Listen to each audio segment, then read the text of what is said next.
ಹಿಂದೆಯೂ ಕೂಡ ಬೆಂಗಳೂರಿನಲ್ಲಿ ಮತ್ತು ರಾಜ್ಯದ ಅನೇಕ ಕಡೆ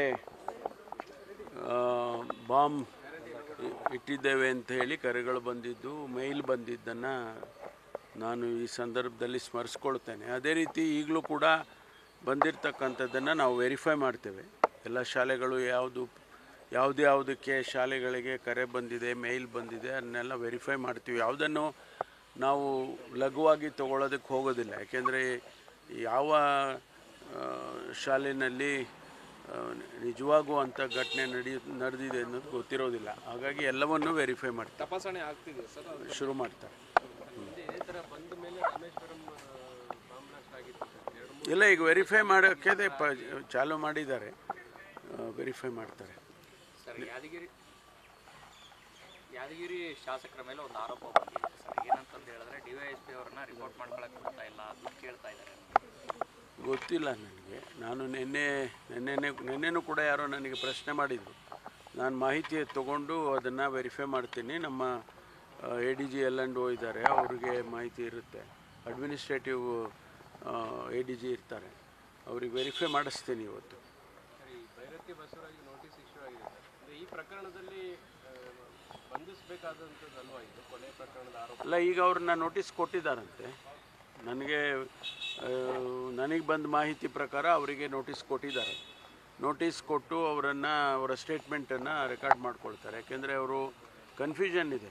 ಅವರು ಕಂಪ್ಲೇಂಟ್ ಕೊಟ್ಟವರು ಇಲ್ಲ, ಅವ್ರನ್ನ ಹೆಸರು ಸೇರಿಸಲೇಬೇಕು ಅಂತ ಒತ್ತಾಯ ಮಾಡಿ ಅವರು ಇನ್ವಾಲ್ವ್ ಆಗಿದ್ದಾರೆ ಅಂತ ಹೇಳಿದ ಮೇಲೆ ಅವ್ರ ಹೆಸರನ್ನು ಕೂಡ ಸೇರಿಸಿದ್ದಾರೆ. ಈಗ ಹೊಸದಾಗಿ ಅವರು ಇಲ್ಲ, ಅವರೇನು ಇನ್ವಾಲ್ವ್ ಆಗಿಲ್ಲ, ಅವ್ರ ಹೆಸರು ಸೇರಿಸ್ಬೇಡಿ ಅಂತ ಅವರೇ ಹೇಳಿದ್ದಾರೆ ಅಂತ ಕೇಳಿದೆ. ಹಾಗಾಗಿ ಅದಕ್ಕೆ ನಾವು ಏನೇ ಇರಲಿ ಅವರು ಒಂದು ಸಾರಿ ಕೊಟ್ಟ ಮೇಲೆ ಅವ್ರನ್ನ ಕರಿಬೇಕು ಅಂತೇಳಿ ಅವರು ಪ್ರೊಸೀಜರ್ ಪ್ರಕಾರ ಮಾಡ್ತಾರೆ. ಸರ್, ಇದು ನಿಮ್ಮ ರಾಜ್ಯ ಕಾಂಗ್ರೆಸ್ ಸರ್ಕಾರದ ಮೇಲೆ ಆರೋಪವನ್ನು BJP ನಾಯಕರು ಮಾಡ್ತಿದ್ದಾರೆ. ದುರುದ್ದೇಶದಿಂದ, ಷಡ್ಯಂತ್ರದಿಂದ ಬಸವರಾಜ್ ಅವರಿಗೆ ಇಂತಹ ಪ್ರಕರಣದಲ್ಲಿ ಸಿಲುಕಿಸಲಾಗ್ತಿದೆ ಅಂತ. ನೋಡಿ, BJPಯವರು ಇದೇನು ಹೊಸದೇನಲ್ಲ.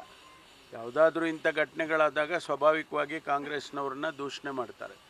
ಆದರೆ ಕಾನೂನಿನ ಚೌಕಟ್ಟಿನಲ್ಲಿ ಏನು ಕೆಲಸ ಮಾಡಬೇಕು ಅದನ್ನು ಪೊಲೀಸ್ ಇಲಾಖೆ ಮಾಡುತ್ತೆ. ಕಾಂಗ್ರೆಸ್ ಆಗಲಿ BJP ಆಗಲಿ ಒಬ್ಬೊಬ್ಬರು ಇದ್ದಾಗ ಒಂದೊಂದು ಥರ ಮಾಡೋದಿಲ್ಲ ಅವರು. ಹಾಗಾಗಿ ಅವರು ಆ ಕೆಲಸ ಅವ್ರು ಮಾಡ್ತಾ ಇದ್ದಾರೆ. ಭಾರತೀನಗರ ಮತ್ತು ಹೆಣ್ಣೂರು ಇನ್ಸ್ಪೆಕ್ಟರ್ ಇಬ್ಬರು ಪಾತ್ರ ಕೂಡ ಈ ಕೊನೆಯಲ್ಲಿ ಇದೆ ಅನ್ನುವಂಥದ್ದು ಎಲ್ಲ ಇನ್ವೆಸ್ಟಿಗೇಷನಲ್ಲಿ ಬರುತ್ತಲ್ಲ. ಅದೆಲ್ಲ ನಾವು ಯಾವುದನ್ನು ಕೂಡ ಸ್ಪೆಕ್ಯುಲೇಟ್ ಮಾಡೋದಕ್ಕೆ ಹೋಗೋದಿಲ್ಲ ನಾನು. ಅವರು ಏನಾದರೂ ಅವರು ಯಾರ್ಯಾರು ಇನ್ವಾಲ್ವ್ ಆಗಿದ್ದಾರೆ ಎಲ್ಲ ಇನ್ವೆಸ್ಟಿಗೇಷನಲ್ಲಿ ಬರುತ್ತೆ.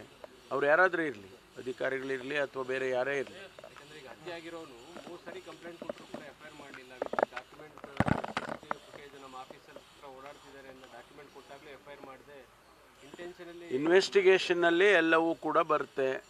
ಇನ್ವೆಸ್ಟಿಗೇಷನಲ್ಲಿ ಬಂದ ಮೇಲೇ ನಾವು ಕ್ರಮ ತಗೊಳ್ಳೋದು. ಅದನ್ನು ಸ್ಪೆಕ್ಯುಲೇಟ್ ಮಾಡೋದಕ್ಕೆ ಆಗೋದಿಲ್ಲ. ಸರ್, ಇವತ್ತು ಮನೆ ಪೊಲೀಸ್ ಕಾರ್ಯಕ್ರಮ ಅಂತ ಮಾಡಿದ್ರೆ ಏನು ಸರ್? ಇದು ಭಾಳ ಒಂದು ವಿನೂತನವಾದ ಕಾರ್ಯಕ್ರಮ. ಪ್ರತಿ ಮನೆಗೂ ಕೂಡ ಭೇಟಿ ಕೊಟ್ಟು ಅವರಿಗೆ ಯಾವುದಾದ್ರೂ ಸಮಸ್ಯೆ ಇದ್ದೆ, ಪೊಲೀಸ್ನವರ ಜೊತೆ ಅಷ್ಟೇ ಸಮಸ್ಯೆ ಇದೆ ಅಂತಲ್ಲ, ಬೇರೆ ಏನಾದರೂ ಸಮಸ್ಯೆ ಕಾನೂನಿನ ಚೌಕಟ್ಟಿನಲ್ಲಿ ಅವ್ರಿಗೇನಾದ್ರು ಇದ್ದರೆ ಅದನ್ನು ತಿಳ್ಕೊಳ್ಳೋದಕ್ಕೆ ಅನುಕೂಲ ಆಗುತ್ತೆ. ಮತ್ತು ಜೊತೆಗೆ ಅವರು ಯಾರ್ಯಾರು ಅವರ ಏರಿಯಾದಲ್ಲಿ, ಒಂದು ಪೊಲೀಸ್ ಸ್ಟೇಷನ್ ಇದ್ದರೆ ಅವರ ಏರಿಯಾನಲ್ಲಿ ಯಾರ್ಯಾರು ವಾಸ ಮಾಡ್ತಾರೆ, ಆಮೇಲೆ ಯಾವ ಬೀದಿಯಲ್ಲಿ ಯಾರಿದ್ದಾರೆ, ಇಂಪಾರ್ಟೆಂಟ್ ಯಾರಿದ್ದಾರೆ, ನಾಟ್ ಇಂಪಾರ್ಟೆಂಟ್ ಯಾರಿದ್ದಾರೆ, ಎಲ್ಲವೂ ಕೂಡ ಮಾಹಿತಿ ಸಿಕ್ಕತ್ತೆ. ಅದಕ್ಕಾಗಿ ಇದು ನೀವು ಇಡೀ ದೇಶದಲ್ಲೇ ಮೊದಲನೇ ಬಾರಿಗೆ ಒಂದು ವಿನೂತನವಾದ ಕಾರ್ಯವನ್ನು ಪ್ರಾರಂಭ ಮಾಡ್ತಾ ಇದ್ದೀವಿ. ಇದರ ಉಪಯೋಗ ಖಂಡಿತವಾಗಿ ಜನಸಮುದಾಯಕ್ಕೆ ಆಗುತ್ತೆ ಅಂತ ಹೇಳಿ ನಾವು ಭಾವಿಸಿದ್ದೇವೆ. ನಿನ್ನೆ ಗುನ್ನಾ ರಿಪೋರ್ಟ್ ತಗೊಂಡ್ಕೊಂಡ್ರಿ, RCB ಮೇಲೆ ಏನಾದರೂ ಪ್ರಕರಣ ದಾಖಲಾಗುತ್ತಾ ಸರ್? ಯಾಕಂದರೆ ಇಲ್ಲ, ನಿನ್ನೆ ರಿಪೋರ್ಟನ್ನು ಅವರು ಕ್ಯಾಬಿನೆಟ್ ಮುಂದೆ ಇಟ್ಟಿದ್ದಾರೆ ಅಷ್ಟೇ. ನಿನ್ನೆ ಯಾವುದೇ ಚರ್ಚೆ ಕೂಡ ಆಗಲಿಲ್ಲ. ಚರ್ಚೆ ಮುಂದಿನ ಸಭೆಯಲ್ಲಿ ಸಂಪುಟದ ಸಭೆಯಲ್ಲಿ ಆಗಬೇಕು ಅಂತೇಳಿ ಅವರು ಎಲ್ಲರಿಗೂ ಕೂಡ ವರದಿಯನ್ನು ಕಳಿಸ್ಕೊಡ್ತೀವಿ, ನೀವು ಅದನ್ನು ಓದ್ಕೊಂಡು ಬಂದು ಚರ್ಚೆ ಮಾಡೋಣ ಅಂತ ಹೇಳಿದ್ದಾರೆ. ಪೊಲೀಸರು ವೈಫಲ್ಯ ಕಾರಣ ಅನ್ನೋದನ್ನು ಮತ್ತೆ ಉಲ್ಲೇಖ ಮಾಡಿದ್ದಾರೆ ವರದಿಯಲ್ಲಿ ಕೂಡ. ಅಲ್ಲ, ಅದು ರಿಪೋರ್ಟ್ ಓದೋಣ ಅಲ್ಲ. ರಿಪೋರ್ಟಲ್ಲಿ ನೀವು ಓದಿರ್ಬೋದು, ನಾವೆಲ್ಲ ಓದಬೇಕಲ್ಲ. ಅಲ್ಲಲ್ಲ, ಅದೆಲ್ಲ ನೀವೆಲ್ಲ ಓದ್ಬಿಟ್ಟಿದ್ದೀರಾ ಅಂತ ಅಂದ್ಕೊಂಡಿದ್ದೀನಿ. ನಾವಿನ್ನೂ ಓದಬೇಕು. ನಿನ್ನೆ ತಾನೇ ಕೊಟ್ಟಿದ್ದಾರೆ ನಮ್ಗಳ ಕೈಗೆ. ಓದಿ ಮುಂದಿನ ಸಭೆಯಲ್ಲಿ ಚರ್ಚೆ ಮಾಡ್ತೀವಿ. ಏನು ನಿರ್ಧಾರ ತಗೋಬೇಕು ಅನ್ನೋದನ್ನು ಸರ್ಕಾರ ತೀರ್ಮಾನ ಮಾಡುತ್ತೆ.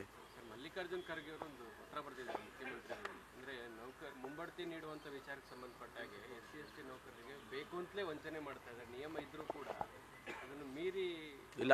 ಈಗ ನೋಡಿ, ಈ ಪ್ರಮೋಷನ್ಸ್ ಮೇಲೆ ಪ್ರಮೋಷನ್ಸ್ದು ನಿಂತಿರೋದೇನಕ್ಕೆ ಅಂದರೆ ಒಳ ಮೀಸಲಾತಿ ಸಂಪೂರ್ಣ ಆಗಬೇಕು ಅಂತೇಳಿ ರಿಕ್ರೂಟ್ಮೆಂಟನ್ನ ಕೂಡ ನಿಲ್ಲಿಸಿದ್ದಾರೆ.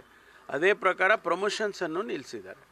ಒಂದು ಬಾರಿ ಆ ಒಳ ಮೀಸಲಾತಿ ವಿಚಾರ ಸಂಪೂರ್ಣವಾಗಿ ತೀರ್ಮಾನ ಆದರೆ ಸರ್ಕಾರ ಅದಕ್ಕೆ ಒಂದು ತೀರ್ಮಾನಕ್ಕೆ ಬಂದರೆ ಅದಾದಮೇಲೆ ರಿಕ್ರೂಟ್ಮೆಂಟು ಜೊತೆಗೆ ಪ್ರಮೋಷನ್ಸ್ನಲ್ಲಿ ರಿಸರ್ವೇಷನ್ಸು ಇದೆಲ್ಲ ಮೊದಲಿನಂತೆ ಆಗುತ್ತೆ. Thank you. ನ್ಯೂಸ್ ಫಸ್ಟ್ ನಿರ್ಭೀತಿಯಿಂದ ನಿಮ್ಮ ಪರವಾಗಿ.